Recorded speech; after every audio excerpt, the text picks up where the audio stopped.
वो ऐसे मोबाइल में देखते रहो।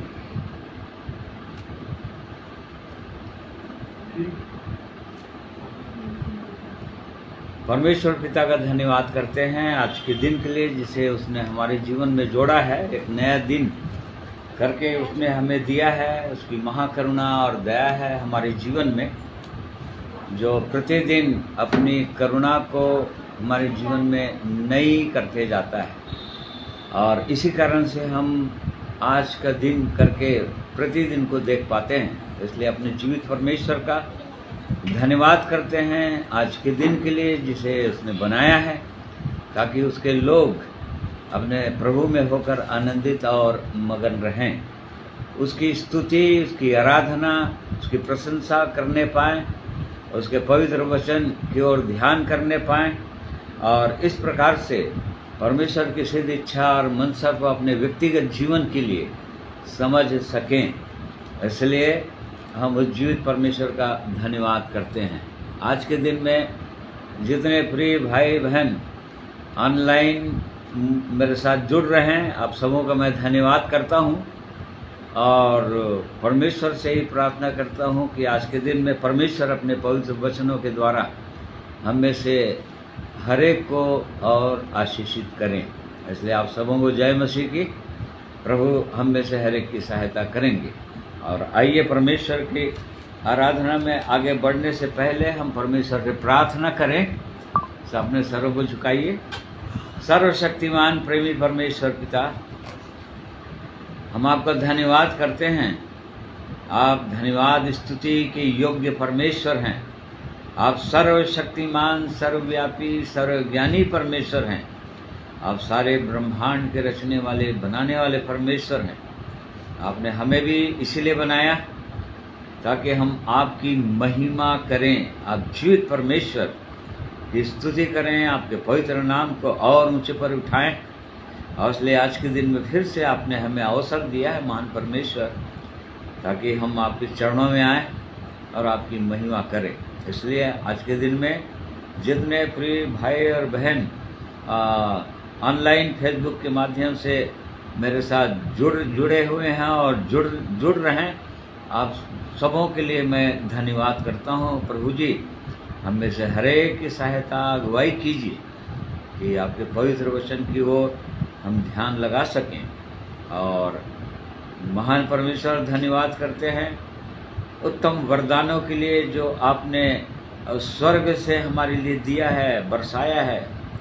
आपकी करुणा और दया प्रति भोर को हम देख पाते हैं।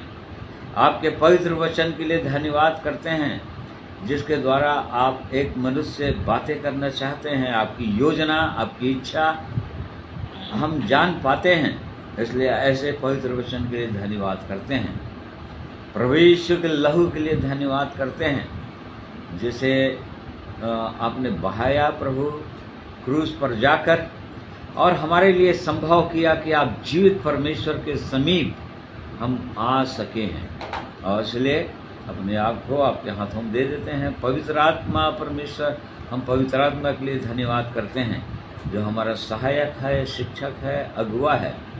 आज के दिन में भी पिता परमेश्वर आपकी आत्मा की सहायता और सामर्थ, अगुवाई चाहते हैं आपके पवित्र वचन को बोलने के लिए, सुनने के लिए और हृदय में रखने के लिए। और इसलिए हर एक बातों को, इस आराधना को आपके हाथों में सौंप देते हैं। प्रार्थना प्रभु यीशु के नाम में मांगते हैं, सुनिए, ग्रहण कीजिए। आमीन। आइए, इससे पहले कि हम परमेश्वर के वचन में जाएं, प्रभु की महिमा में कुछ गीतों को गाएंगे, सुनेंगे। ये भाई लोग गाने में अगुवाई करेंगे।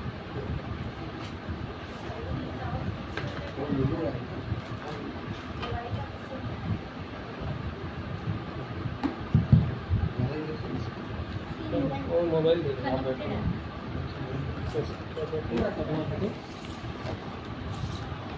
ठीक है अंकल। और आप ठीक।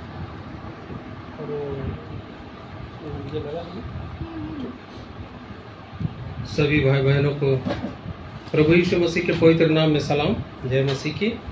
आइए प्रभु की महिमा में हम आज गीत गाएंगे। आज का दिन यहोवा ने बनाया है, हम उसमें आनंदित हों, आनंदित हों।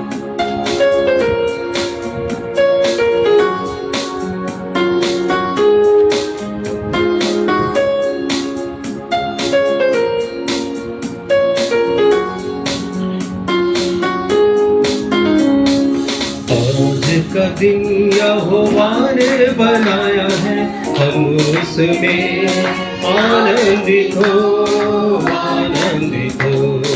आज का दिन यहोवा ने बनाया है, हम उसमें आनंदित हो, आनंदित हो।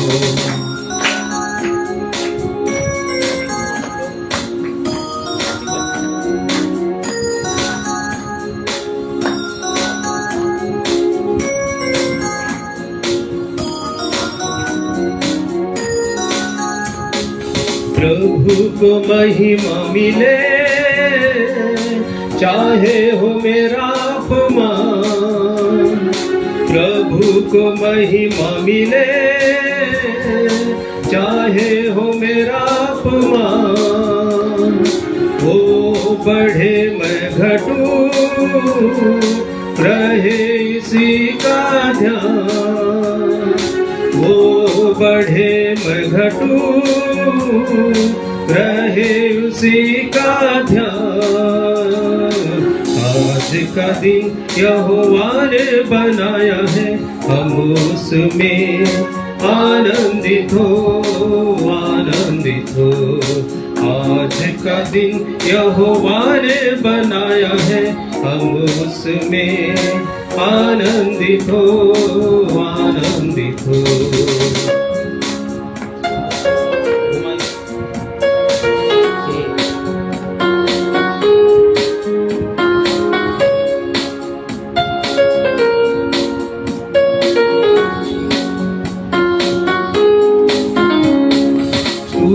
प्रशंसा करे, क्यों न कुछ होता रहे। स्तुति प्रशंसा करे, क्यों न कुछ होता रहे। उसको हम भाते रहे, चाहे जहाँ भी रहे। उसको हम भाते रहे, चाहे जहाँ भी रहे।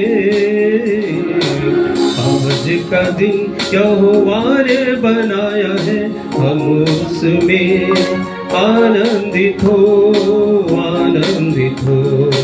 आज का दिन यहोवा ने बनाया है, हम उसमें आनंदित हो, आनंदित हो। प्रभु की महिमा के भाग में और आगे जाएंगे और प्रभु की महिमा के लिए और एक गीत गाएंगे। नीले आसमां के पार जाएंगे, मेरा यीशु रहता वहाँ, और उसका 2 अंतरा बस गाएंगे हम लोग।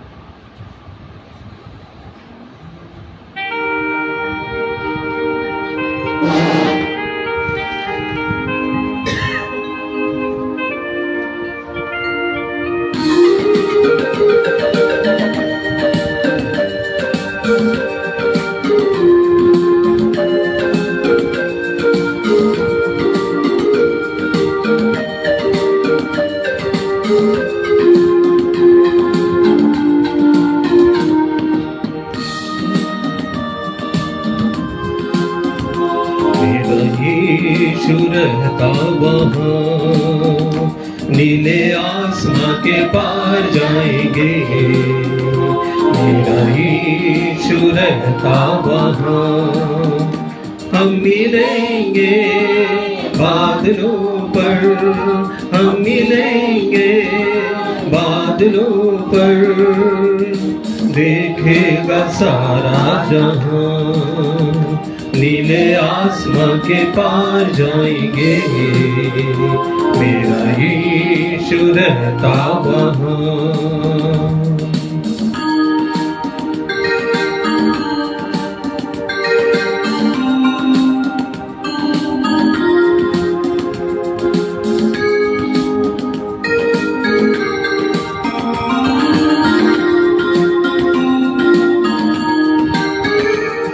उसका कोई भी वादा न होगा अधूरा, हर एक वादा उसका होता है पूरा, उसका कोई भी वादा,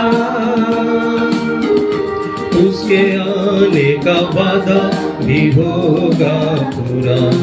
देखेगा सारा जहां, नीले आसमां के पार जाएंगे, मेरा यीशु रहता वहां। नीले आसमां के पार जाएंगे, मेरा यीशु रहता वहां। हम मिलेंगे बादलों पर, हम मिलेंगे बादलों पर, देखेगा सारा जहां, नीले आसमां के पार जाएंगे, मेरा यीशु रहता वहां।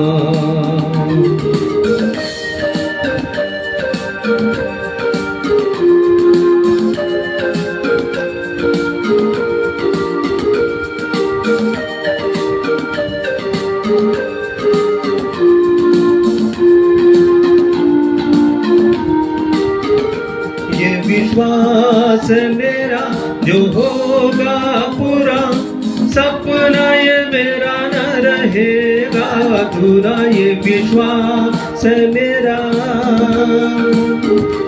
उसके आने का वादा भी होगा पूरा। देखेगा सारा जहां, नीले आसमां के पार जाएंगे, मेरा यीशु रहता वहां। हम आसमां के पार जाएंगे, मेरा यीशु रहता वहां। हम मिलेंगे बादलों पर, हम मिलेंगे बादलों पर, देखेगा सारा जहां, नीले आसमां के पार जाएंगे, मेरा यीशु रहता वहां।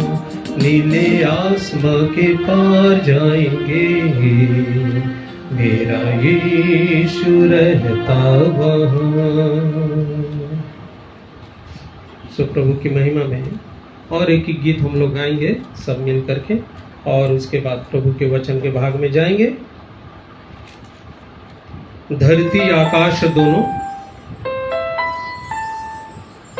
प्रभु की आवाज सुनेंगे।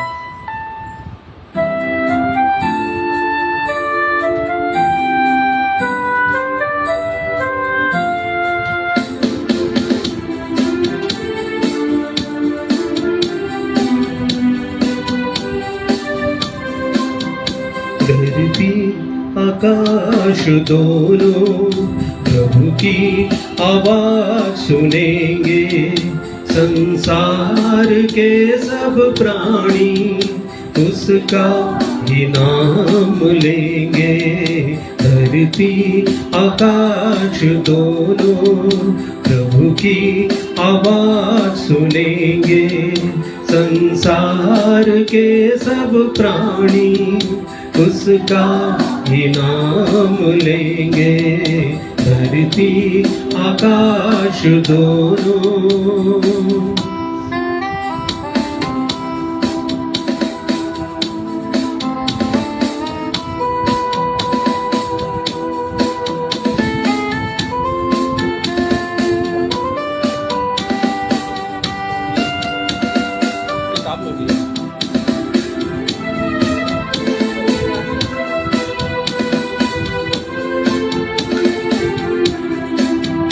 प्रभु का वचन ऐसा है जो चिराग सा जलता है, उस पर कोई चलता है, जीवन उसे मिलता है।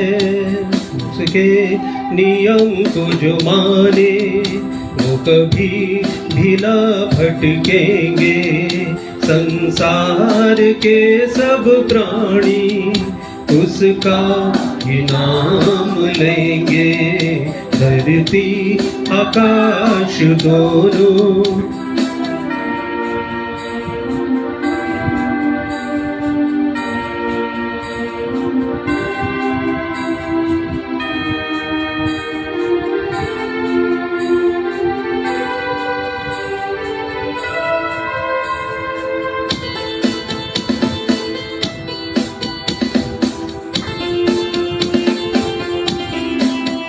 प्रभु का समय आता है, धरती मगन होगी, उसकी दया बरसेगी और दूर जलन होगी। उसके वचन की महिमा और शक्ति हम देखेंगे। संसार के सब प्राणी उसका ही नाम लेंगे। धरती आकाश दोनों।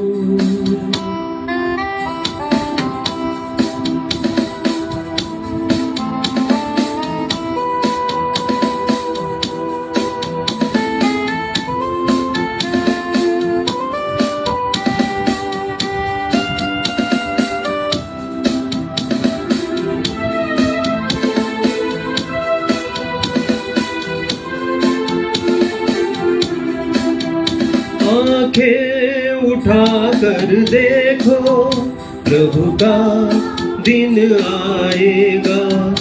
उसको ग्रहण जो करेगा वो ही साथ आएगा।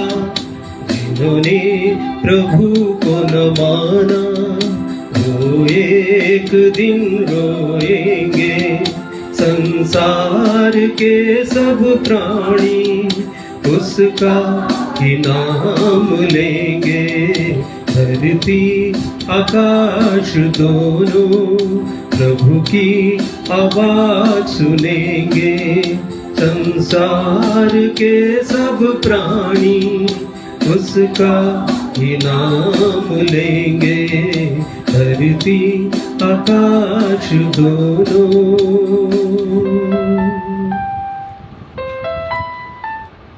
प्रभु की महिमा हो, स्तुति हो। आइए वचन के भाग में हम लोग जाएंगे।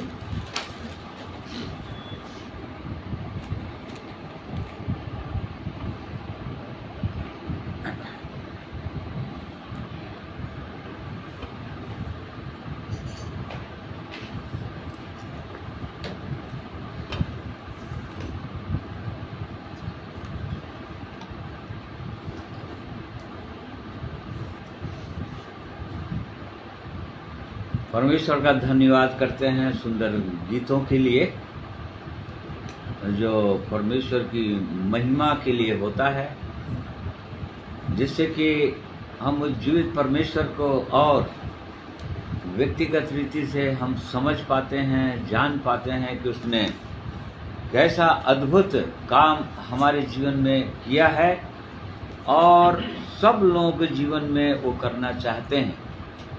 और इस कारण से उस जीवित परमेश्वर की इच्छा मनसा चाहते हैं कि हम में से हर एक के जीवन में पूरा हो। और इस कारण से हम उस जीवित परमेश्वर की ओर ध्यान लगाते हैं, क्योंकि उसने अपने वचन में ही अपनी सारी योजना को और अपनी इच्छाओं को प्रकट किया है। और इस कारण से आइए आज के दिन में हम परमेश्वर के पवित्र वचन में से हम देखेंगे जो रोमियो की पत्री और पौलुस प्रेरित की पत्री रोमियो को उसका 13 अध्याय रोमन्स 13 उसका 8 से आखिरी पद तक। रोमियो 13 अध्याय उसका 8वां पद। आपस के प्रेम को छोड़ और किसी बात में किसी के कर्जदार ना हो, क्योंकि जो दूसरे से प्रेम रखता है उसी ने व्यवस्था पूरी की है। क्योंकि यह कि व्यभिचार ना करना, हत्या ना करना, चोरी ना करना, लालच ना करना और इनको छोड़ और कोई भी आज्ञा हो तो सबका सारांश इस बात में पाया जाता है, अपने पड़ोसी से अपने समान प्रेम रख। प्रेम पड़ोसी की कुछ बुराई नहीं करता, इसलिए प्रेम रखना व्यवस्था को पूरा करना है। समय को पहचान कर ऐसा ही करो, इसलिए कि अब तुम्हारे लिए नींद से जाग उठने की घड़ी आ पहुंची है, क्योंकि जिस समय हमने विश्वास किया था उस समय के विचार से अब हमारा उद्धार निकट है। रात बहुत बीत गई है और दिन निकलने पर है, इसलिए हम अंधकार के कामों को त्याग कर ज्योति के हथियार बांध ले। जैसा दिन को शोभा देता है वैसा ही हम सीधी चाल चलें, ना कि लीला कीड़ा और पियक्कड़पन में, ना व्यभिचार और लुचपन में, और ना झगड़े और डाह में, वरन यीशु मसीह को पहन लो और शरीर की अभिलाषाओं को पूरा करने का उपाय ना करो। परमेश्वर का धन्यवाद करते हैं उसके पवित्र वचन के लिए, जिसके खुलने से प्रकाश होता है। और यहाँ पर परमेश्वर अपने पवित्र वचन के द्वारा अपने लोगों को इस बात को बताना चाह रहा था कि क्योंकि समय बहुत निकट आ गया है और इसलिए एक दूसरे से प्रेम करो। उसने कहा कि आपस के प्रेम को छोड़ और किसी बात में किसी के कर्जदार ना हो। देखिए, परमेश्वर नहीं चाहता कि उसके लोग किसी प्रकार के कर्ज में डूबे रहें और उसके कारण से परेशान रहें, अशांत रहें, परंतु चाहता है कि केवल प्रेम का कर्ज हो। यदि किसी ने हमसे प्रेम किया है तो हम उसके कर्जदार हों कि हम कैसे उनके प्रेम का बदला चुकाएं, कैसे हम उनके साथ व्यवहार करें। तो ये परमेश्वर अपने पवित्र वचनों के द्वारा यही बता रहा था, क्योंकि मुझे कहा कि जो 10 आज्ञा परमेश्वर ने दिया और उसी को प्रभु यीशु ने, जब व्यवस्थापकों ने पूछा था उसको प्रभु यीशु से, जो मत्ती 22 उसका 37 से दिया हुआ है, तो उसने कहा कि क्या सबसे बड़ी और मुख्य आज्ञा क्या है? उसने कहा हम पढ़ी भाई। उसने उनसे कहा, तू परमेश्वर अपने प्रभु से अपने सारे मन और अपने सारे प्राण और अपनी सारी बुद्धि के साथ प्रेम रख। बड़ी और मुख्य आज्ञा तो यही है, और उसी के समान यह दूसरी भी है कि तू अपने पड़ोसी से अपने समान प्रेम रख। हाँ, देखिए, प्रभु यीशु ने 10 आज्ञा को 2 आज्ञा में बदल दिया। ऊपर का पहले 4 आज्ञाएं जो है दो पट्टियों में परमेश्वर ने दिया था ना 10 आज्ञा को। तो पहली पट्टियां में उसने 4 आज्ञा दिया था जो परमेश्वर से संबंधित था, और उसके बाद 6 आज्ञा दूसरी पट्टी में दिया था जो मनुष्य से संबंधित था। तो परमेश्वर से संबंधित और मनुष्य से संबंधित दोनों आज्ञा परमेश्वर देता है एक मनुष्य को। और इसलिए उसने कहा कि सबसे पहले तो परमेश्वर से प्रेम रखना है, एक व्यक्ति को परमेश्वर से जुड़ना है, तभी मनुष्य कोई व्यक्ति प्रेम कर सकता है। यदि परमेश्वर से प्रेम नहीं कर सकता, यदि परमेश्वर के साथ किसी मनुष्य का मेल नहीं है, संबंध नहीं है, तो वो मनुष्य किसी मनुष्य से प्रेम कर ही नहीं सकता। ये इस बात को परमेश्वर बार बार अपने वचनों के द्वारा बताते हैं। और अब यहाँ पर भी हम जो देख रहे हैं उन्हीं बातों को बता रहे हैं। तो जो 6वीं आज्ञा है, 6वीं आज्ञा से 10वीं आज्ञा तक उसने एक आज्ञा में परिवर्तित कर दिया कि आपस में प्रेम रखो। क्योंकि प्रेम रखना, उसने क्या कहा, व्यवस्था को पूरा करना है।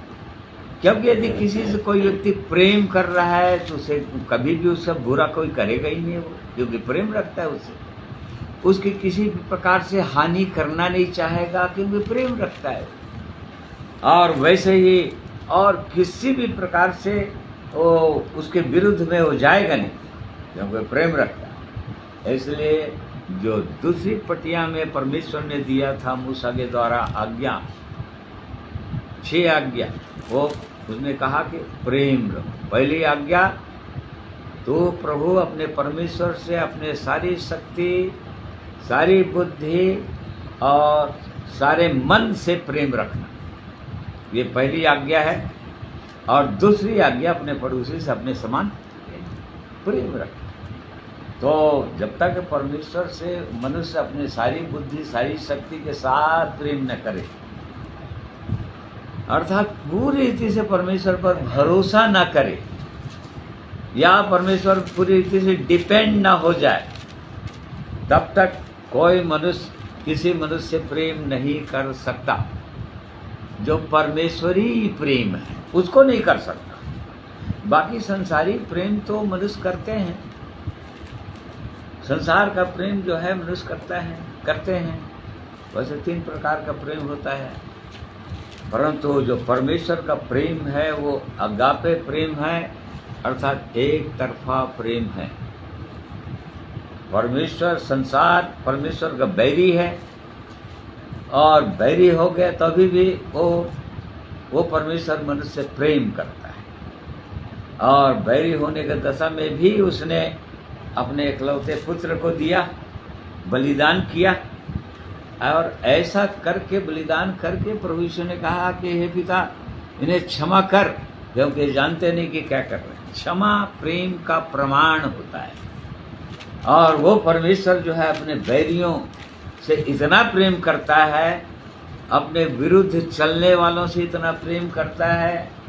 आज जो लोग उसी परमेश्वर को, प्रभु यीशु को बहुत सारे लोग भला बुरा कहते हैं, उनको बहुत गालियां भी देते हैं, परंतु उसके बाद भी वो प्रेम करता है और वो चाहता है कि अब तुम भी प्रेम करो। उसने घोषणा किया प्रेम की क्रूस पर। और इसी कारण से जब तक एक मनुष्य का जीवन क्रूस का जीवन नहीं होता है, क्रूस पर अपने आप को देने का या अपनी इच्छाओं को मारने का, जब तक यहाँ तक नहीं पहुँचता है, तब तक मनुष्य दूसरे मनुष्य से प्रेम नहीं कर सकता, अर्थात किसी मनुष्य को क्षमा नहीं कर सकता। चाहे कैसे भी परिस्थितियां उसके विरोध में आए, वो क्षमा नहीं कर पाएगा, जो प्रेम का प्रमाण है। और इस बात को पौलुस प्रेरित ने भी समझाया 2 कुरिन्थी 2 अध्याय के अंदर, जब कलीसिया के अंदर एक विश्वासी दूसरे विश्वासी के बीच में थोड़ा बहुत अनबन हो गया, तो उसने कहा अपने प्रेम का प्रमाण दो। पढ़िए। इस कारण मैं तुमसे विनती करता हूँ कि उसको अपने प्रेम का प्रमाण दो। और आगे ऊपर हाँ, यदि किसी ने उदास किया है तो मुझे नहीं, वरन कुछ तुम सबको भी उदास किया है। ऐसे जन के लिए दंड जो भाइयों में से बहुतों ने दिया बहुत है, इसलिए इससे भला यह है कि उसका अपराध क्षमा करो और शांति दो, ना हो कि ऐसा मनुष्य बहुत उदासी में डूब जाए। इस कारण मैं तुमसे विनती करता हूँ कि उसको अपने प्रेम का प्रमाण दो। हाँ, नहीं तो आगे क्योंकि मैंने तो इसलिए भी लिखा था कि तुम्हें परख लो कि तुम मेरी सब बातों के मानने के लिए तैयार हो कि नहीं। जिसका तुम कुछ क्षमा करते हो उसे मैं भी क्षमा करता हूँ, क्योंकि मैंने भी जो कुछ क्षमा किया है, यदि किया हो तो तुम्हारे कारण मसीह की जगह में होकर क्षमा किया है, कि शैतान का हम पर दांव ना चले, क्योंकि हम उसकी युक्तियों से अनजान नहीं। देखिए, ये शैतान की युक्तियां हैं और उससे परमेश्वर के लोगों को अनजान नहीं होना चाहिए। अर्थात कुछ भी हो वो क्षमा करना चाहिए, क्षमा का जीवन। और ये प्रेम तो सिद्धता का प्रमाण है ये। और इस कारण से जब तक एक मनुष्य क्रूस के पर नहीं जाता है, क्रूस पर मरने का अनुभव नहीं हो जाता है उसका, तब तक वो मनुष्य किसी मनुष्य से प्रेम नहीं कर सकता। परमेश्वरी प्रेम वो नहीं कर पाता। मानसिक प्रेम तो दोनों हाथों से तालियां बजती है, ये वाला प्रेम। मतलब सामने वाला प्रेम करेगा तो मैं भी प्रेम करूंगा, अन्यथा नहीं। तो परमेश्वर ने 10 आज्ञाओं को 2 आज्ञाओं में परिवर्तित किया और उसने कहा कि आपस में प्रेम रखो। फिर आगे उसने कहा कि आगे 11 पद। समय को पहचान कर ऐसा ही करो, इसलिए कि अब तुम्हारे लिए नींद से जाग उठने की घड़ी आ पहुंची है, क्योंकि जिस समय हमने विश्वास किया था उस समय के विचार से अब हमारा उद्धार निकट है। हाँ, देखिए, समय को पहचान कर ऐसा ही करो। समय को पहचानिए, अभी कौन सा समय चल रहा है, और हम जानते हैं कि वो बहुत ही निकट है। प्रभु यीशु का आगमन, एंटी क्राइस्ट का राज्य बहुत निकट है, और इस कारण से समय को हमको पहचानना ही चाहिए। परमेश्वर का वचन बोल रहा है, समय को अब तक जैसा भी जीवन जी रहे थे, आपस में मन मुटाव, झगड़ा, लड़ाई, एक दूसरे के विरोध में, एक दूसरे से बैरता में, और ऐसा जीवन बिता भी रहे थे, तो अब समय को पहचानो या अवसर को पहचानो। एक वचन भाई पढ़ रहे हैं, सबोपदेशक 8 अध्याय उसका 5वां पद। ये बाली जो आज्ञा को मानता है वह जोखिम से बचेगा, और बुद्धिमान का मन समय और न्याय का भेद जानता है। ना देखो, बुद्धिमान बनिए बोल रहे हैं परमेश्वर। मूर्खों से परमेश्वर प्रसन्न कभी भी नहीं होता। सबोपदेशक में लिखा है, वो परमेश्वर मूर्खों से प्रसन्न नहीं होता। वो चाहता है, क्योंकि मूर्ख लोग वो परमेश्वर की योजना को, परमेश्वर के समय को, न्याय को नहीं समझ सकते। वो लोग कभी नहीं समझ पाएंगे, और इस कारण से उस परमेश्वर की सिद्ध इच्छा और मनसा है कि समय को पहचाने, अर्थात बुद्धिमान बने, क्योंकि बुद्धिमान समय और न्याय के भेद को जानता है। मतलब अभी कौन सा समय आ गया है हम जान रहे हैं। बुद्धिमान व्यक्ति जानता है, परमेश्वर के वचन को जानने वाला जानता है। परमेश्वर की दृष्टि में जो व्यक्ति बुद्धि प्राप्त कर लिया, या परमेश्वर की दृष्टि में जो व्यक्ति बुद्धिमान है, अपनी दृष्टि में नहीं। बहुत सारे लोग अपनी दृष्टि में बुद्धिमान रहते हैं, और इसलिए अपनी समझ, अपनी योजना के अनुसार समझते हैं। नहीं, परमेश्वर की दृष्टि में बुद्धिमान बनने की आवश्यकता है, और तब समय और न्याय के भेद को समझ सकेंगे। अभी कौन सा समय चल रहा है, और बहुत जल्दी एक व्यक्ति न्याय में जाने वाला है, परंतु अभी जो समय, और वैसे भी एक मनुष्य का न्याय तो क्रूस पर जैसे ही प्रभु यीशु की मृत्यु हुई, वहीं पर मनुष्य दंड के अधीन हो चुका है। क्योंकि हम यूहन्ना 3 उसका 17 पद में पढ़ते हैं, परमेश्वर ने अपने पुत्र को जगत में इसलिए नहीं भेजा कि जगत पर दंड की आज्ञा दे, परंतु इसलिए कि जगत उसके द्वारा उद्धार पाए। जो उस पर विश्वास करता है उस पर दंड की आज्ञा नहीं होती, परंतु जो उस पर विश्वास नहीं करता वह दोषी ठहर चुका, इसलिए कि उसने परमेश्वर के एकलौते पुत्र के नाम पर विश्वास नहीं किया। बुद्धिमान व्यक्ति इस बात को समझता है कि दंड की आज्ञा हो चुकी है हर मनुष्य के जीवन में। इस संसार में जो भी माता पिता के द्वारा इस संसार में आता है, पैदा होता है, दंड की आज्ञा हो चुकी है। इसलिए कि वो परमेश्वर, स्वयं परमेश्वर प्रकाश बनकर, ज्योति बनकर इस पृथ्वी में आ गए, और इस कारण से मनुष्य दंड का अधीन हो गया, क्योंकि मनुष्य के पापों का दंड को उसने अपने ऊपर लिया क्रूस पर जाकर, और ऐसा उपाय कर दिया है। और इस कारण से जो लोग इस बात को नहीं स्वीकार कर पा रहे हैं, या अब तक नहीं स्वीकार किए हैं, या उस दंड से नहीं बचे हुए हैं, अर्थात परमेश्वर की इच्छा योजना को नहीं समझ सके हैं, अभी भी दंड की आज्ञा उन पर है। रोमियो 8वां अध्याय उसका 1 पद में हम इस बात को पाते हैं। प्रिय भाइयों और बहनों, अब जो मसीह यीशु में हैं उन पर दंड की आज्ञा नहीं, क्योंकि वे शरीर के अनुसार नहीं वरन आत्मा के अनुसार चलते हैं। देखो, ये दंड की आज्ञा तभी समाप्त होता है मनुष्य के जीवन में जब वो शरीर के अनुसार चलना बंद करता है। और परमेश्वर की इच्छा को समझता है, परमेश्वर की इच्छाओं के अनुसार चलना आरंभ करता है, तभी दंड की आज्ञा समाप्त होता है। तो इस कारण से एक व्यक्ति को दंड, अब उन पर दंड की आज्ञा नहीं, जो मसीह यीशु में आ जाते हैं, अर्थात जो लोग इस बात को स्वीकार कर लेते हैं कि परमेश्वर ने प्रभु यीशु मसीह में होकर मेरा दंड न्याय को उसने अपने ऊपर ले लिया और मेरे दंड न्याय को उसने संतुष्ट कर दिया, वहीं पर उसका दंड समाप्त हो जाता है। यहाँ पर हम उसी बात को पाते हैं। सो अब जो मसीह यीशु में होते हैं उन पर दंड की आज्ञा नहीं होती, क्योंकि वो परमेश्वर की इच्छा के अनुसार अब चलने लग जाते हैं। उनके अंदर जीवन की आत्मा आ गया, परमेश्वर के जीवन की आत्मा आ गया, और इस कारण से अब परमेश्वर के अनुसार अब वो लोग चलने लगते हैं। तो हम इस बात को देखते हैं कि इस बात को हम क्या जान रहे हैं, समझ रहे हैं। ओ परमेश्वर तो मनुष्य बनकर आ गया, ज्योति बनकर आ गया और सारा संसार को दोषी ठहरा दिया है उसने।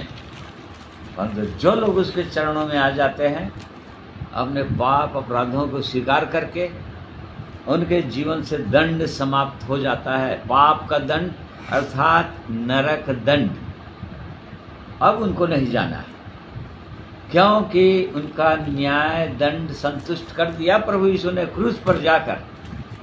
और इस बात को बुद्धिमान ही लोग समझते हैं, इस जीवन को बुद्धिमान ही लोग पाते हैं और बुद्धिमानी लोग चलते हैं इस जीवन में। और इसी कारण से परमेश्वर बार बार बोलता है कि बुद्धिमान बनो, आज्ञा मानो। जो आज्ञाओं को मानता है वो जोखिम से बचता है। भजन संहिता में परमेश्वर भजनकार बोलता है कि परमेश्वर तेरी आज्ञाओं के द्वारा मैं और बुद्धिमान हो जाता हूँ। जैसे जैसे उस परमेश्वर की इच्छाओं के अनुसार चलने लगता है एक मनुष्य, परमेश्वर की आज्ञाओं को मानना शुरू करता है और बुद्धिमान बनते ही जाता है।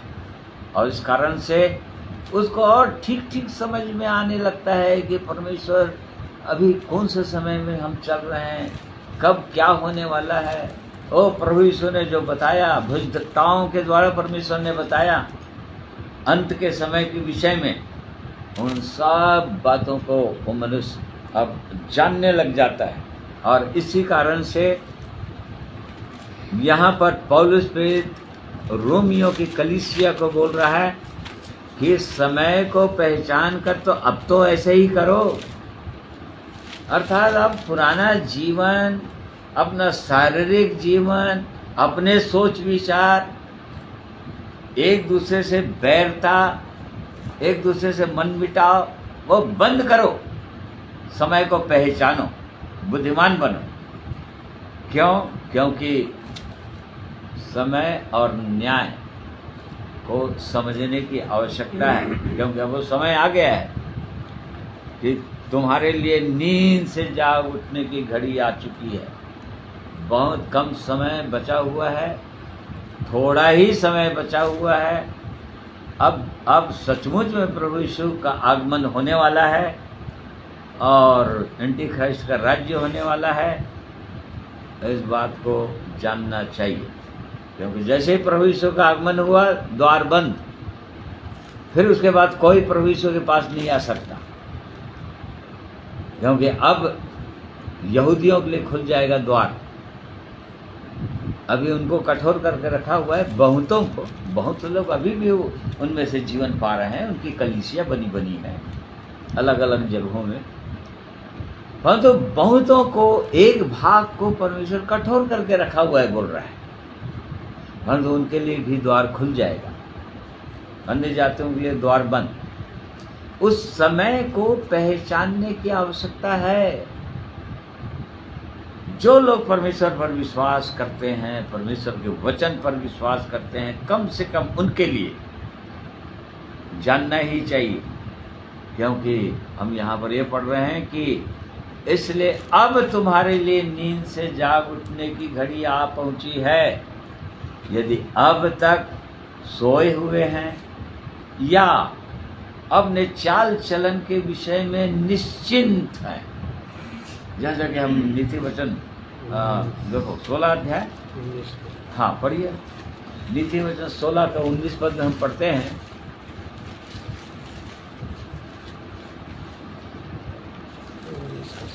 हम्म, 19 का 16 पद।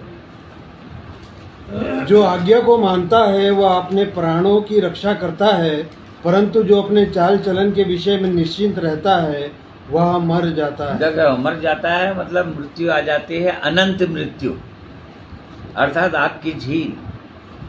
जो अपने चाल चलन के विषय में निश्चिंत रहते हैं, अर्थात सोए हुए, गहरी नींद में है अभी, और सब कुछ संसार में, और थिस्सलुनीकियों में लिखा हुआ है, जब लोग कहते होंगे सब कुछ कुशल मंगल है, और तब अचानक प्रभु यीशु का आगमन होगा। मतलब सब गहरी नींद में मतवाले हैं, सोए हुए हैं, इस संसार के चकाचौंध में, वैभव में, सब मनुष्य जी रहा है इस संसार में। कौन सा पद? पर हे भाइयों, इसका प्रयोजन नहीं कि समय और कालों के विषय में तुम्हारे पास कुछ लिखा जाए, क्योंकि तुम आप ठीक जानते हो जैसा रात को चोर आता है वैसे ही प्रभु का दिन आने वाला है। जब लोग कहते होंगे कुशल है और कुछ भय नहीं, तो उन पर एकाएक विनाश आ पड़ेगा, जिस प्रकार गर्भवती पर पीड़ा, और वे किसी रीति से ना बचेंगे। हाँ देखिए भैया, यहाँ पर कलीसिया को बोल रहे थे, थिस्सलुनीकियों के कलीसिया को, और पवित्र लोगों को जिनका जीवन ओ प्रभु के अनुसार होता चला जा रहा है, उनको बोल रहा है भाइयों, तुमको समय और कालों के विषय में बताने की आवश्यकता नहीं, क्योंकि तुम जानते हो। और इसलिए हमको जानना चाहिए, हम जानते हैं कि नहीं? प्रिय भाइयों बहनों, आप जानते हैं कि नहीं? यहाँ पर पौलुस पे थिस्सलुनीकियों के कलीसिया को बोल रहा है कि तुम लोग क्योंकि जानते हो, तुमको समय और कालों के विषय में ज्ञान है, और इस कारण से उनको ये भी बोल रहा है तुम रात के नहीं हो, तुम दिन के हो, क्योंकि रात को ही चोर आता है, उनको बोल रहा है। और इसलिए हर विश्वासी भाइयों और बहनों को उस परमेश्वर पर, परमेश्वर के पवित्र वचन पर विश्वास करने वालों को जांचना चाहिए कि मैं दिन का हूँ या रात को। यदि दिन का हूँ तो मैं जागा हुआ हूँ, क्योंकि चोर जो है रात को आएगा। और इस कारण से वो चाहता है कि समय को उसके लोग पहचाने, उसके न्याय को पहचाने, कि वो अचानक कहाँ जाएगा, और तब कुछ समय नहीं रहेगा, कुछ भी समय नहीं रहेगा। मैं कुछ लोगों से संगति कर रहा था पिछले दिनों, तो मैं पूछ रहा था क्यों तैयार हो, यदि प्रभु यीशु का आगमन होगा तो। और कर रहे हैं तैयारी। हाँ, तैयारी में अभी तो कर रहे हैं, अभी तैयार नहीं है। यदि अभी आ जाएगा तब तो फिर छूटोगे। यदि प्रभु यीशु का आगमन आ गया तब तो छूटोगे। परमेश्वर बोलता है कि हर समय तैयार रहो। प्रभु यीशु बोले कि हर समय तैयार रहो, कि तुम न तो समय को जानते हो, न तो घड़ी, न तो दिन को जानते हो, न तो उस घड़ी को जानते हो। तो फिर तब तो ऐसे ही तो हर समय जब प्रभु यीशु आ जाएगा, और तभी भी विश्वासी लोग ऐसे कहते ही रहेंगे, प्रभु अभी थोड़ा और देर, हम तो तैयारी नहीं है अभी। तो प्रभु यीशु उनके लिए आने वाला भी नहीं है, क्योंकि इब्रानी 9 का 28 पद में लिखा है, वो उनके लिए आएगा, उनके लिए जी उठा और फिर से आने वाला है, जो लोग उसकी बाट जोह रहे हैं। तो बाट कौन जोहता है? जो पूरी रीति से तैयार हो चुका है, जो कह सकता है, जैसे प्रकाशित वाक्य में उसने कहा, दुल्हन कहती है आजा, आजा प्रभु, मैं तैयार हूँ। ऐसा कहने की आवश्यकता है। समय और भेद को, न्याय का भेद को पहचानने की आवश्यकता है।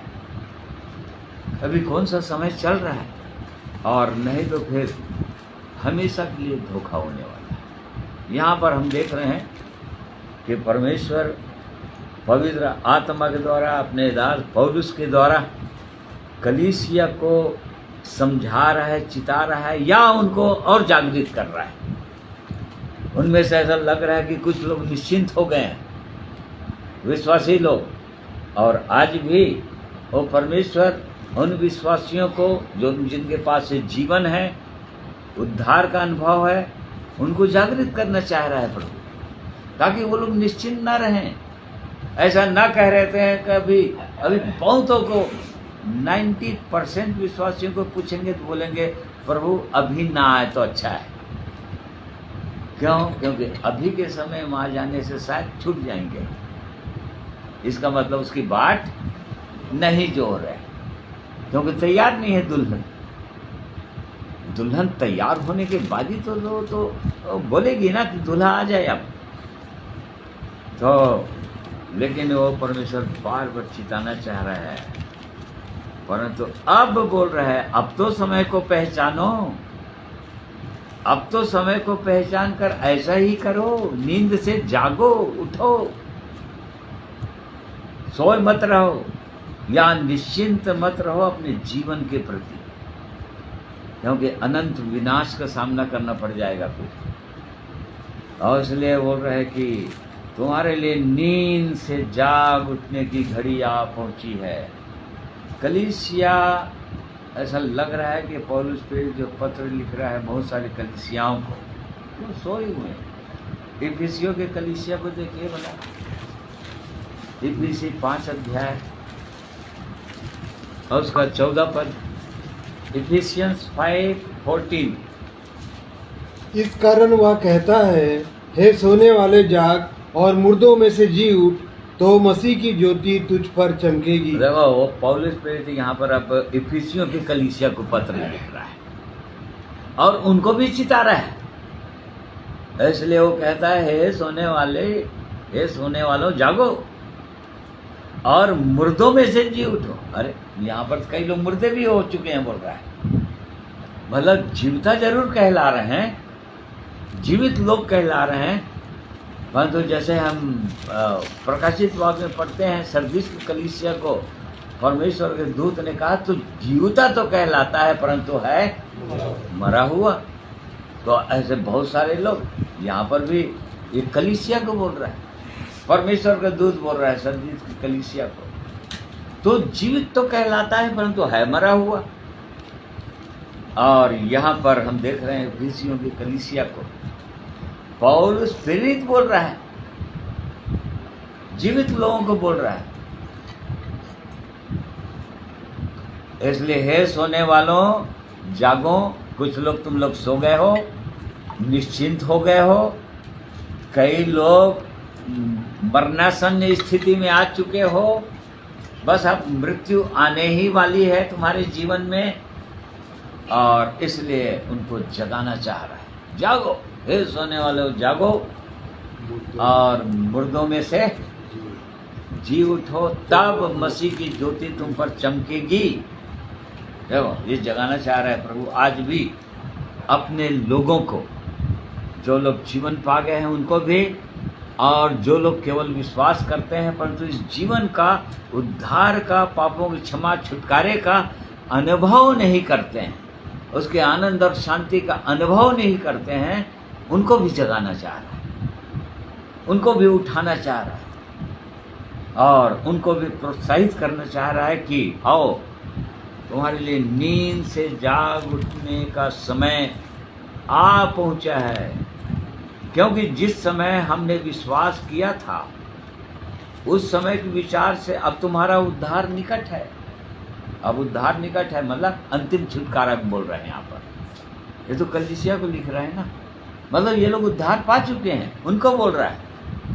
जो फाइनल तुम्हारा उद्धार होने वाला है या अंतिम छुटकारा जो होने वाला है, जब प्रभु यीशु का आगमन होगा तब तुम उसके साथ जाओगे, वो बहुत कम समय बच गया है, एकदम निकट है। जिस समय से विश्वास किए थे, पता नहीं कोई 5 साल पहले, कोई 1 साल पहले, कोई 10 साल पहले, कोई 20 साल पहले, या और कई लोग और बहुत सालों पहले विश्वास किए थे, परंतु हो सकता है इतने सालों में दूल्हे के आने में देर होता जा रहा है।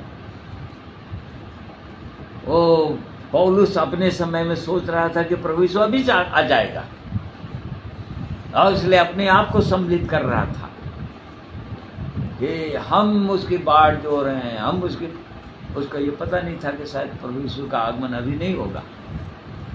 और तब फिर वो उस समय से जो बाट जो हो रहा था, बहुत सारे लोग उस समय से जो बहुत सालों से पहले या जीवन पाए हुए, परंतु बहुत से लोग निश्चिंत हो गए, 5 मूर्ख कुंवारियों की तरह निश्चिंत, अर्थात चेक ही नहीं कर रहे हैं अपने जीवन के कि कुप्पी में तेल भी है कि नहीं है, हृदय रूपी कुप्पी में तेल है कि नहीं, अर्थात पवित्र आत्मा है कि नहीं, चेक ही नहीं कर रहे हैं, उसको जांच ही नहीं रहे, मतलब निश्चिंत हो गए, सोए हुए हैं। सोने की दशा इसी को बोलता है, सो गए। और यदि ऐसा ही होता रहा तो मर जाएंगे एक दिन, पूरी रीति से खत्म हो जाएगा, मशाल प्रकाश बुझ जाएगा।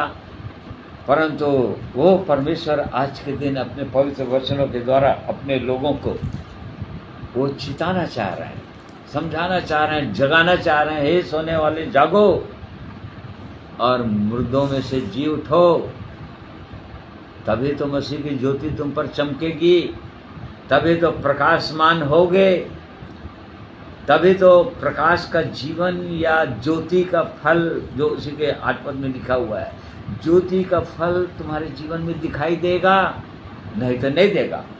उसी का 16 पद पढ़िए, 5 का, इफिसी 5। अवसर को बहुमूल्य समझो क्योंकि दिन बुरे हैं, हाँ देखो, इसलिए इस कारण निर्बुद्धि ना हो, पर ध्यान से समझो कि प्रभु की इच्छा क्या है। हाँ, इसलिए बोल रहा है कि अवसर को बहुमूल्य समझो। आज जितने लोग प्रिय भाई बहन आप परमेश्वर के वचन को सुन रहे हैं, ये परमेश्वर आपको अवसर दे रहा है, परमेश्वर हमको अवसर दे रहा है, और वो चाह रहा है कि इस अवसर को हम बहुमूल्य समझ जाएं। और बहुमूल्य समझें, और कहने का मतलब ध्यान से अपने चाल चलन को हम देखें। बहुमूल्य समझें कहने का मतलब हम ध्यान से अपने जीवन को, अपने सोच विचारों को, अपनी दृष्टि को, अपने हृदय की दशा को, अपने मुंह की बोली भाषा को हम देखें कि हम कैसी चाल चल रहे हैं, निर्बुद्धियों के समान नहीं, परंतु बुद्धिमानों की नहीं।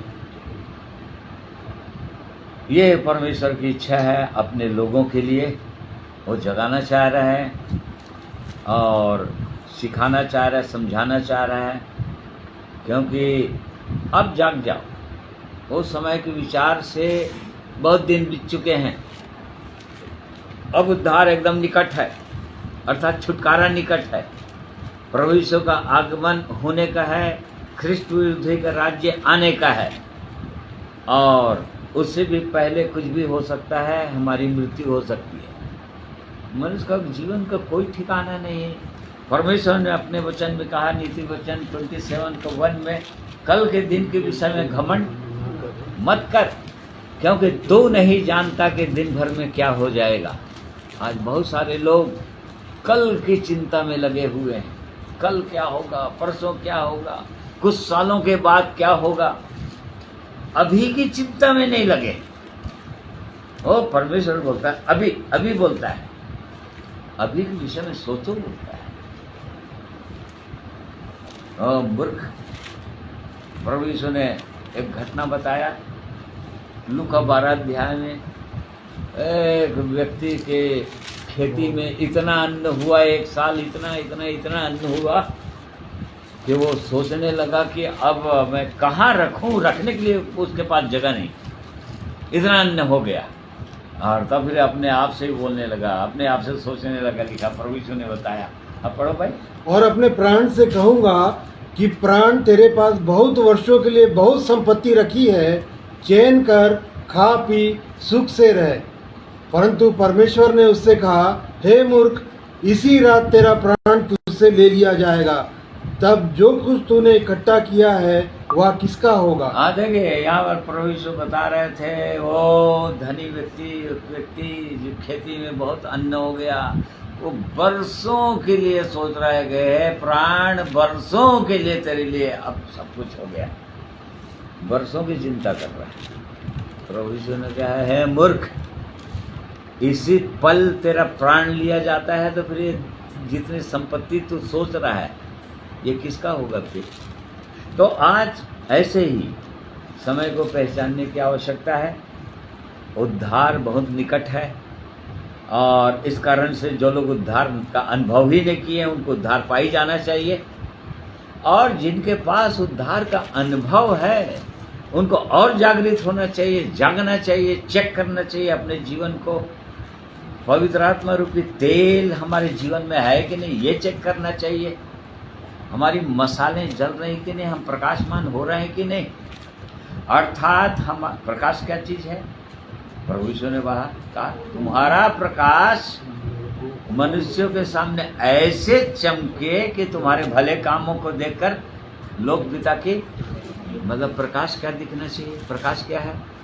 हमारे जीवन के भले भले काम, परमेश्वर की इच्छा के अनुसार जीवन, ये है प्रकाश। और यदि तेल ही नहीं है हृदय के अंदर, पवित्र आत्मा ही नहीं, पवित्र आत्मा के जीवन नहीं है, अपने आप को जांच नहीं रहे, तो फिर भले भले काम कहाँ दिखेंगे? फिर बुरे बुरे काम दिखेंगे, चिड़चिड़ाहट दिखेगा, कुड़कुड़ाहट दिखेगा, मन मुटाव, एक दूसरे से बैरता दिखेगा, कभी कभी झूठ दिखाई देगा उनके जीवन से। ये दिखाई दे, भले काम नहीं है ये, मतलब प्रकाश नहीं आ रहा है। इसका मतलब प्रकाश नहीं आ रहा है मतलब तेल नहीं है, कुप्पी में तेल नहीं है फिर, क्योंकि तेल रहेगा तो प्रकाश देगा, तेल नहीं रहेगा तो प्रकाश। तो इस कारण से वो बोल रहा है कि जानो, समझो, पहचानो, समय को पहचानो। रात, फिर बोल रहा है रात बहुत बीत गई है, दिन निकलने पर है, रात बहुत बीत गई है। ये आपको पता है कि नहीं? बुद्धिमान समय और न्याय के भेद को जानते हैं। रात बीत चुकी है। प्रभु यीशु ने कहा था कब आ जाएगा? मरकुस 13 अध्याय, मरकुस गॉस्पेल ऑफ मार्क 13, 35 एंड 36। इसलिए जागते रहो, क्योंकि तुम नहीं जानते कि घर का स्वामी कब आएगा, सांझ को या आधी रात को, या मुर्ग के बांग देने के समय, या भोर को। हाँ, देखो कब आ जाएगा। और ऐसा ना हो कि वह अचानक आकर तुम्हें सोते पाए। हाँ, और जो मैं तुमसे कहता हूँ वही सबसे कहता हूँ, जागते रहो। ये प्रभु यीशु बोल रहे थे। प्रभु यीशु ने बोला कि घर का स्वामी कब आ जाएगा तुम नहीं जानते। घर का स्वामी मतलब घर कौन है? घर कलीसिया को बोल रहा है। इब्रानी 3 अध्याय में लिखा है, और उसका घर हम हैं, उसका घर हम हैं। ओ परमेश्वर स्वामी, प्रभु यीशु हमारा स्वामी है। तो यहाँ पर बोल रहा है, हाँ पढ़ हम, परंतु मसीह पुत्र के समान परमेश्वर के घर का अधिकारी है, वो और उसका घर हम है। मसीह है अधिकारी घर का, परमेश्वर के घर का, अर्थात कलीसिया का, जो उस कलीसिया का जिसको प्रभु यीशु बना रहे हैं। उसका स्वामी जो है मसीह है, और उसके घर हम लोग हैं, अर्थात कलीसिया है। जीवन पाए हुए, उद्धार पाए हुए लोग हैं, जो लोग पवित्र जीवन जी रहे हैं, उनके घर हैं। और वो यहाँ पर बोल रहा है, प्रभु यीशु ने कहा कि जागते रहो। क्यों? क्योंकि तुम नहीं जानते कि तुम नहीं जानते कि घर का स्वामी कब आ जाएगा। सांझ को आएगा, आधी रात को आएगा, मुर्ग बांधने के समय आएगा, या भोर। मेरे प्रिय भाइयों और बहनों, समय और न्याय के भेद को जो लोग जानते हैं, परमेश्वर के वचन को जानते हैं जो लोग, वो लोग इस बात को जान चुके हैं कि संध्या काल का समय बीत चुका है कब से, आधी रात भी बीत चुकी है कब से, भोर का समय भी बीत चुका है कब से। देख ले, कब से बीत चुका है, भोर का समय भी समाप्त हो चुका है। और जो कुछ मुर्गे लोग बांगे थे ना, जैसे कि Martin Luther, John Knox, John Wesley, ये अलग अलग देशों में वो लोग मुर्गे थे, लोग बांगे थे, जिनको परमेश्वर ने उठाया था अपने लिए। उनको मुर्गा बोल रहा है।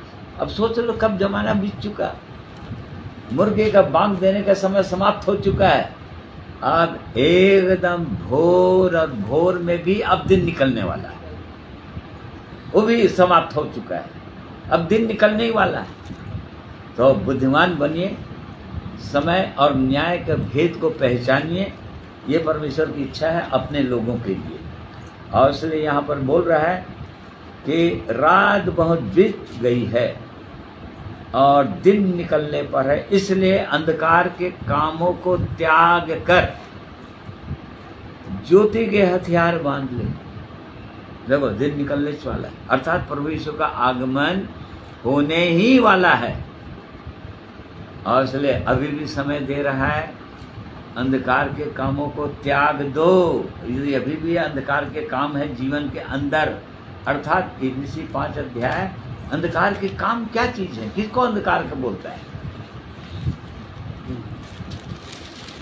उसका 7वां पद पढ़ो। इसलिए तुम उनके सहभागी ना हो, क्योंकि तुम तो पहले अंधकार थे, परंतु अब प्रभु में ज्योति हो। हाँ, इसलिए ज्योति के संतान के नहीं। चलो, तुम तो पहले अंधकार थे, तो अंधकार का क्या काम करते थे, क्या काम होता था? 3 पद से, जैसा पवित्र लोगों के योग्य है, वैसा तुम में व्यभिचार और किसी प्रकार के अशुद्ध काम या लोभ की चर्चा तक ना हो, और ना निर्जलता, ना मूढ़ता की बातचीत की, ना थट्टे की, क्योंकि ये बातें शोभा नहीं देती, वरन धन्यवाद ही सुना जाए। हाँ, देखो, ये है अंधकार के काम। और क्योंकि तुम यह जानते हो, किसी व्यभिचारी या अशुद्ध जन या लोभी मनुष्य की, जो मूर्ति पूजक के बराबर है, मसीह और परमेश्वर के राज्य में मिरास नहीं। कोई तुम्हें व्यर्थ बातों से धोखा ना दे, क्योंकि इन्हीं कामों के कारण परमेश्वर का क्रोध आज्ञा ना मानने वालों पर भड़कता है। ये सब अंधकार है, यह सब अंधकार के काम है, जो पौलुस प्रेरित के द्वारा परमेश्वर लगातार अपनी देह को, अपनी कलीसिया को बताता रहा कि उसकी कलीसिया पूरी रीति से तैयार हो जाए अपने दुल्हे के आगमन के लिए। और इसलिए बोल रहा है, अंधकार के कामों को तज कर, छोड़ो अपने अंधकार के काम को। बहुत दिन बीत चुके हैं, बहुत समय हो चुका है ऐसा जीवन जीते जीते, परंतु अब समय आ गया है, जागृत हो जाओ, एकदम चौकन्ने हो जाओ, क्योंकि शैतान भी बड़े जोरों से काम कर रहा है। और इसलिए शैतान के कामों को भी पहचानो, उसकी चालों को भी समझो, और परमेश्वर की युक्तियों को समझो, उसके प्रेम को समझो, क्योंकि रात बहुत बीत चुकी है, अब दिन निकलने वाले हैं। इसलिए अंधकार के कामों को त्याग कर ज्योति के हथियार बांध लो, प्रकाश आ जाओ, प्रकाश का जीवन आ जाए। क्योंकि अंधकार जो है, अंधकार में किसी को सूझता नहीं है, अंधकार में ही मनुष्य गलत काम करता है। प्रकाश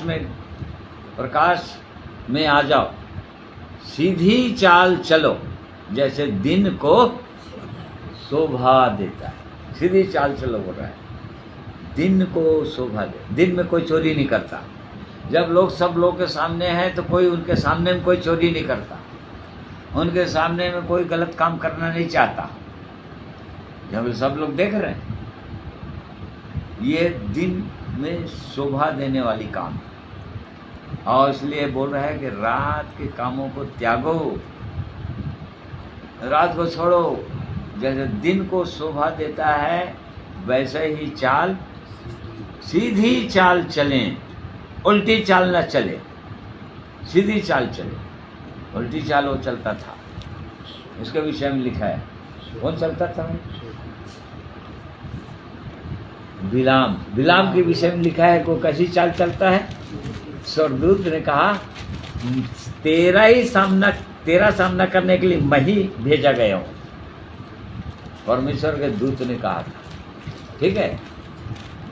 और क्योंकि तू उल्टी चाल चलता है, देखो उल्टी चाल मतलब जैसे दिन को चलना चाहिए, जैसे प्रकाशमान चलना चाहिए, जैसे प्रेम के साथ चलना चाहिए, ऐसा चाल यदि कोई व्यक्ति नहीं चल रहा है तो उल्टी चाल चल रहा है, फिर वो सीधा चाल नहीं चल रहा है, उल्टी चाल चल रहा है।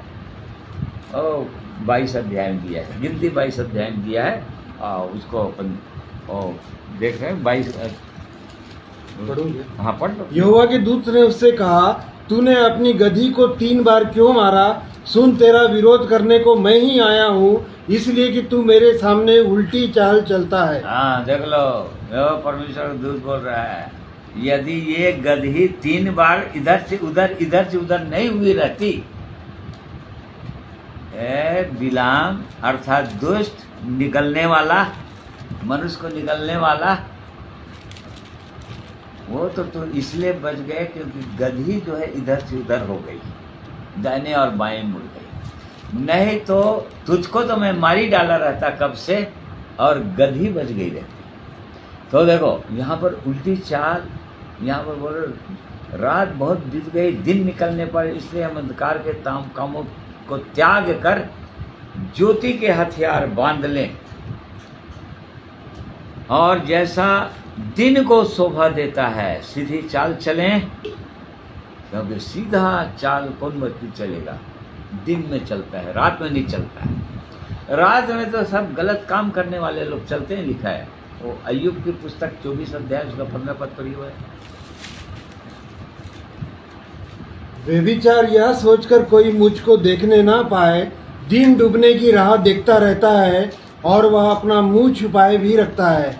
वे अंधियारों के समय घरों में सेंध मारते और दिन को छिपे रहते हैं, वे उजाले को जानते भी नहीं। हाँ, उजाले को जानते ही नहीं, तो दिन में चलेंगे कैसे, उजाले में चलेंगे कैसे। और दुष्ट लोग, व्यभिचारी लोग, गलत काम करने वाले लोग, चोरी करने वाले लोग रात होने का इंतजार करते रहते हैं। परमेश्वर का वचन बताया यहाँ पर, रात होने का, दिन डूबने का, रात कब होगा, क्योंकि दिन में सब लोग देख लेंगे। मतलब उल्टी चाल चलने वाले लोग, ये बोल रहा है। तो यहाँ पर लेकिन परमेश्वर का वचन बोलता है कि सीधी चाल चलो अब, और न की लीला कीड़ा, न पियक्कड़पन, न व्यभिचार में, और न लुचपन में, और न झगड़े और डाह में। ये सारा जीवन जो है अंधकार का जीवन है, इनको त्यागो, इनको छोड़ो, अब समर्पण करो अपने जीवन का, स्वीकार कर लो परमेश्वर के सामने और छोड़ दो, निर्णय कर लो, नए प्रभु इन सब चीज़ों के लिए मैं मरता हूँ। अब समय बहुत कम है, आपका आगमन बहुत निकट है प्रभु, और मैं छूटना नहीं चाहता, छूटना नहीं चाहती। दूल्हा जब आएगा तो उसके साथ में हम जाना चाहते हैं, और इस कारण से यदि जाना चाहते हैं तो ऐसा करना पड़ेगा, और नहीं तो फिर नहीं जा सकेंगे। और इस कारण से वो परमेश्वर, उसकी सिद्ध इच्छा और मनसा है कि उसके लोग, ये अंतिम समय है, हर व्यक्ति को अपना अपने जीवन को देख लेना है, क्योंकि अंतिम समय में दानियल नबी के द्वारा परमेश्वर ने कहा, 12 अध्याय उसका 10वां पद, और प्रकाशित वाक्य में भी इसी बात को लिखा है।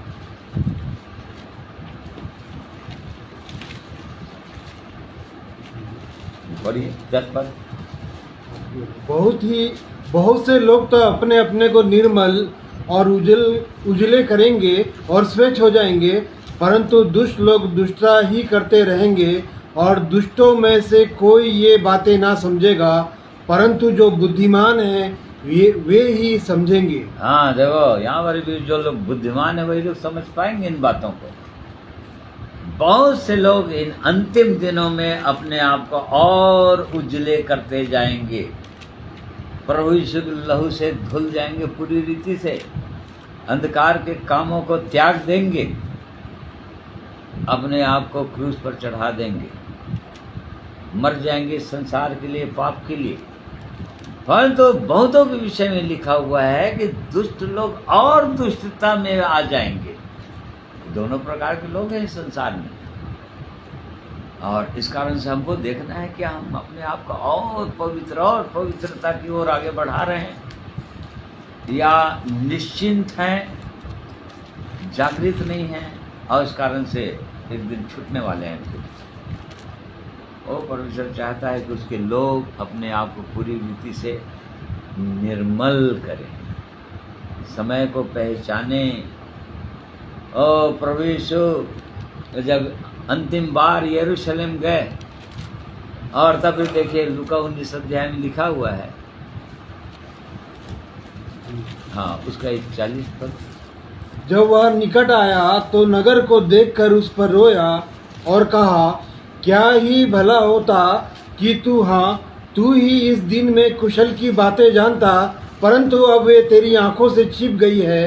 क्योंकि वे दिन तुझ पर आएंगे कि तेरे बेरी मोर्चा बांध कर तुझे घेर लेंगे और चारों ओर से तुझे दबाएंगे, और तुझे और तेरे बालकों को जो तुझ में हैं मिट्टी में मिलाएंगे, और तुझ में पत्थर पर पत्थर भी ना छोड़ेंगे, क्योंकि तूने उस अवसर को जब तुझ पर कृपा दृष्टि की गई ना पहचाना। हाँ देख लो, ये प्रभु यीशु यरूशलेम में आखिरी बार जब गए तो नगर को देखकर रोए लिखा है, और इसलिए रो रहे थे कि उनको समझ में आ गया कि अब ये बर्बाद होने वाला है इस्राएल देश, इस्राएली लोग, इब्राहिम के संतान, बहुत से लोग मारे जाएंगे, खून की नदियां बहेगी इस्राएल देश में। यरूशलेम में खून की नदियां बही थी प्रभु यीशु मसीह के जाने के बाद, स्वर्ग जाने के बाद, क्योंकि और दूसरे विरोधी राजा लोग आक्रमण कर दिए तुरंत। और वैसे भी रोमी साम्राज्य चल रहा था उस समय, रोमन गवर्नमेंट चल रहा था, पूरे अपने अधिकार में ले लिए, बहुतों को मार डाले, तलवार से काट डाले। ओ प्रभु यीशु देख रहे थे दुर्दशा को, देख रहे थे कैसा, और बोल रहे थे, काश जब तुम पर कृपा दृष्टि की गई तब तुम पहचान लिए होते अवसर को, परंतु तुम पर कृपा दृष्टि की गई, तुमने अवसर को नहीं पहचाना। और इस कारण से वो रो रहे थे उनके लिए, क्योंकि उनसे प्रेम करते थे, क्योंकि उन्हीं के लिए अपना प्राण देने वाले थे। तो प्रिय भाइयों बहनों, आज भी हमारे पास अवसर है, उसकी कृपा दृष्टि है हमारी ओर, वो देख रहा है वो, और वो चाह रहा है कि मन फिरा लें उसके लोग। और नहीं तो वो समय आने वाला है जब मन फिराना भी चाहेंगे, रोएंगे, तड़पेंगे, तो भी वो अवसर मिलेगा नहीं, क्योंकि द्वार बंद हो जाएगा। कितनों भी खटखटाएंगे उसको, तो भी द्वार बंद हो जाएगा। इब्रानी 12 अध्याय 17 पद में लिखा हुआ है, तो एसाव के विषय में लिखा है, याकूब और एसाव दो भाई थे, उसका 17 पढ़ो।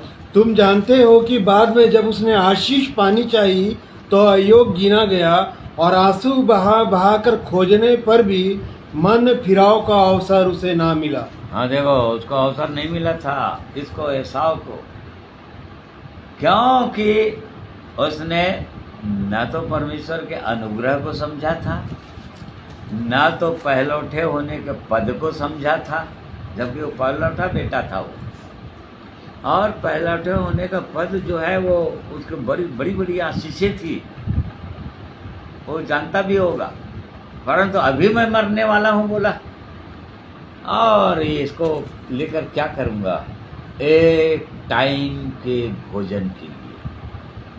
और बाद में यहाँ पर हम पढ़ रहे हैं, रो रो कर आंसू बहा कर भी मांगने पर उसको फिर वो आशीष अर्थात पहलौठा होने का पद उसको मिला ही नहीं। और इस प्रकार से एसाव की क्या दुर्दशा हुई हम पढ़ सकते हैं बाइबल के अंदर। वो कहाँ गए एसाव के संतान, किधर गए, क्या गए, क्योंकि उसने अवसर को नहीं पहचाना, उसके प्रेम को, परमेश्वर के प्रेम को नहीं पहचाना।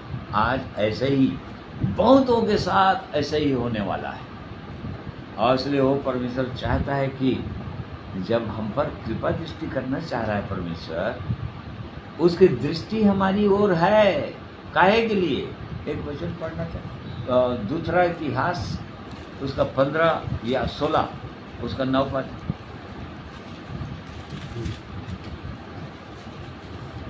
देख, यहोवा की दृष्टि सारी पृथ्वी पर इसलिए फिरती रहती है कि जिसका मन उसकी ओर निष्कपट रहता है, उनकी सहायता में वह अपनी सामर्थ्य दिखाए। हाँ देखो, ये परमेश्वर की दृष्टि, परमेश्वर अपने लोगों को बोल रहा था।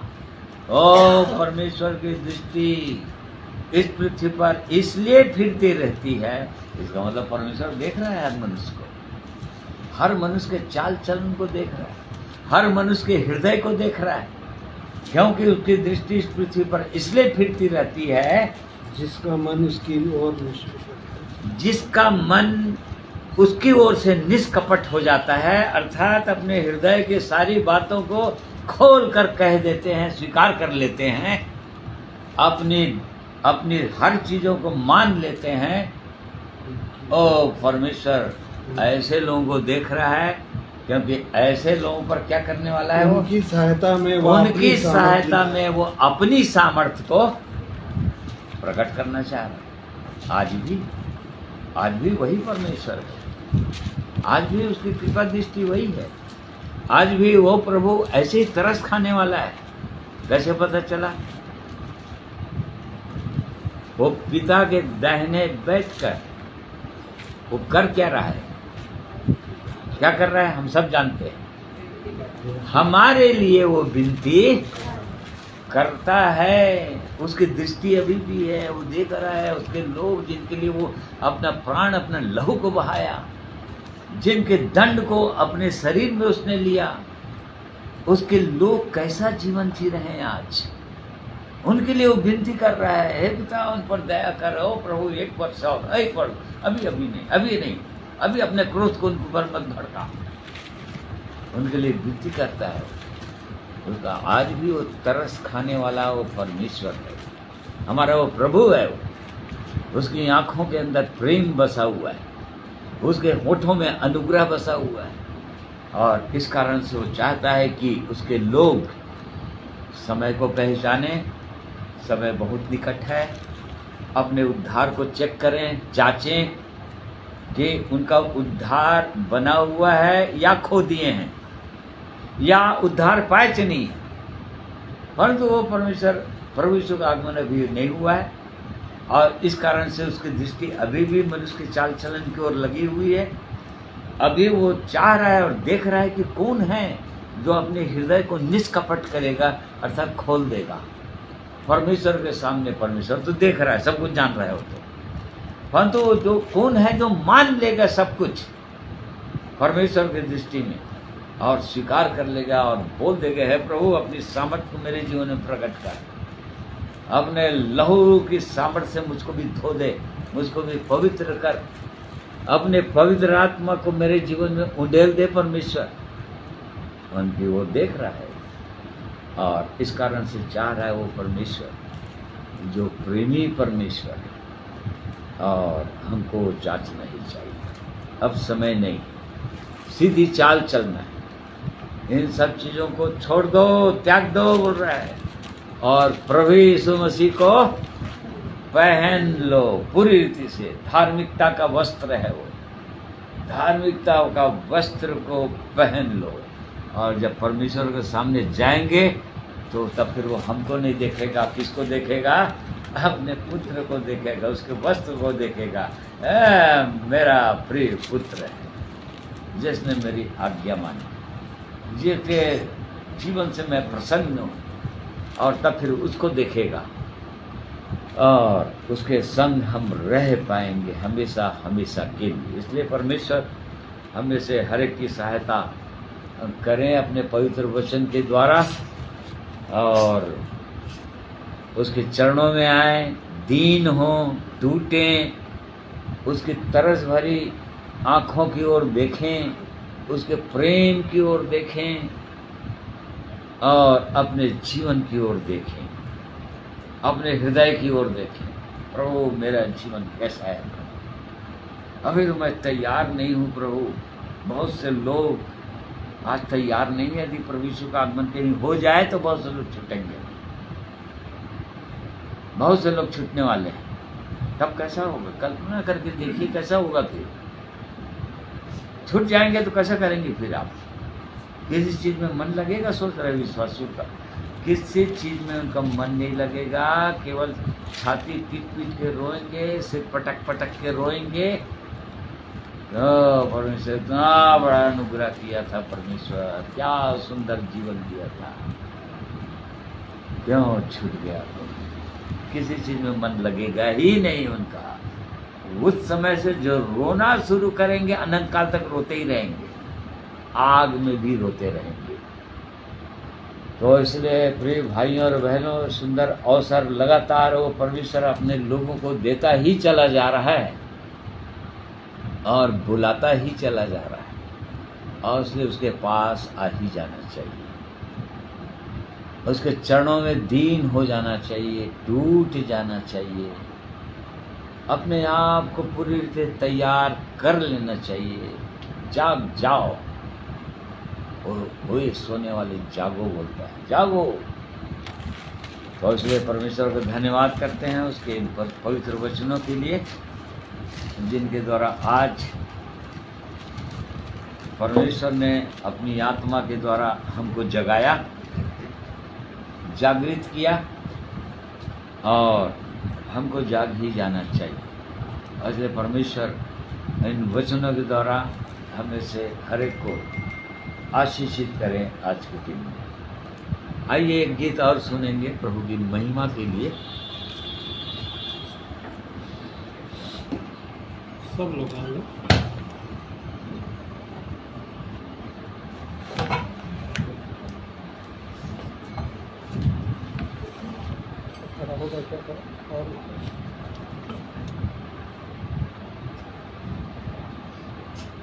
ऐसा ही उसका 60 अध्याय को हम लोग गाएंगे सब मिल करके परमेश्वर की महिमा में। जैसे वचन में लिखता है, भजन संहिता उसका 33वां अध्याय यदि पढ़े होंगे सब लोग, इतना सुंदर वचन आज जो हमारे जीवन के लिए दिया कि वो सब की ओर दृष्टि उठाता है, देखते रहता है, खोजता है जो अंधकार में तो लोग उजाले में आए कि नहीं आए। 33 के 13 में यदि हम पढ़ेंगे, यहोवा स्वर्ग से दृष्टि करता है, वह सब मनुष्यों को निहारता है,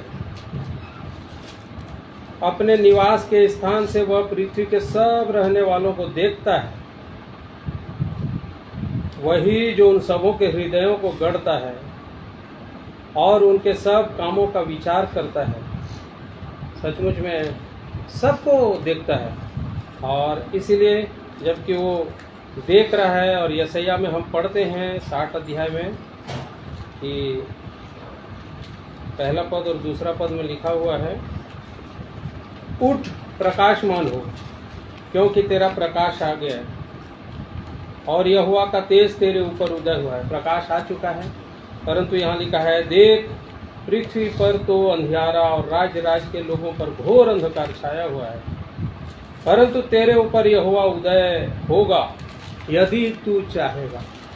तो मेरे प्रिय भाई और बहनों, आइए एक बार फिर से प्रकाशित होने के लिए हम सब उठ जाएंगे और एक बार फिर से प्रभु की महिमा में अपने आप को तैयार करें कि हम आज उठ जाते हैं प्रभु की उस ज्योति को पाने के लिए।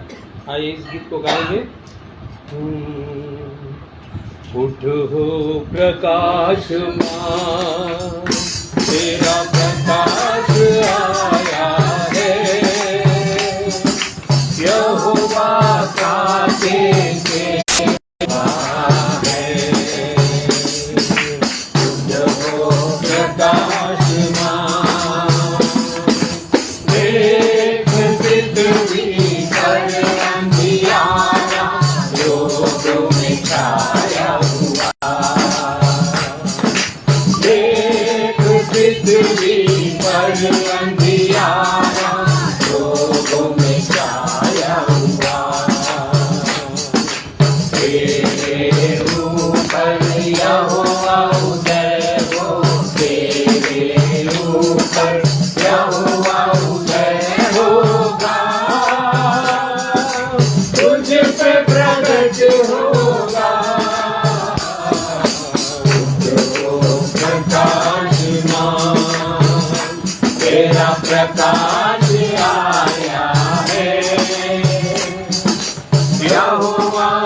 हाँ प्रिय भाइयों बहनों, हमारा प्रकाश जो प्रभु यीशु मसीह है, यहोवा का तेज अर्थात प्रभु यीशु इस संसार में प्रकट हो चुके हैं। वो 2000 साल पहले आ चुके। अब हमको देखना है कि मेरे हृदय के अंदर आए हैं कि नहीं।